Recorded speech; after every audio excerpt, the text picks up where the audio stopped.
I mean, I know Ty, your husband, pretty well, and um, what's the difference between Alaska and Texas? I There's a mean, lot of similarities I yeah, find between the two. There are really independent states. They're two of the biggest states, and I think there's a lot of pride, I think, that comes for both of those states with that. I find Texans to be real similar in the sense that they're very independent minded. They want the government to stay out of their business.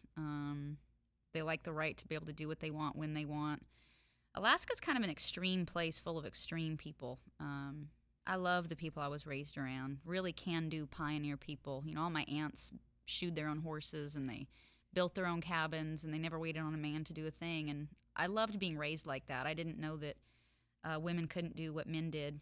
We weren't as strong, but we got everything done. We didn't wait for a man to do it for us. And I think that confidence gave me a lot. I mean, I grew up in a really dysfunctional, crazy household where I didn't get a lot taught to me, but that was one good thing. If you were going to leave, you know, and go down to the lower 48 and come down, at least as a young woman, I felt like if I put my mind to something, I'll figure it out. And that was a great gift. And I think that's really an Alaskan quality. But I also find that Texans really have that kind of can-do, independent spirit. They're also real different, too. You know, I say Alaskan, like my family a little bit more hillbilly probably than redneck.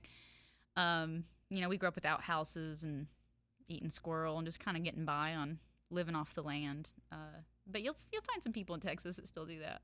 yeah. I remember you talking one time about going to school and getting up, scraping the ice off your horse's back before Yeah. you rode him. I'm like, okay, you know, my dad walked uphill both ways, but I think he got him beat. I literally walked uphill both ways because we had a canyon getting out to the road. And so there was an uphill either way. I got my kid just beat.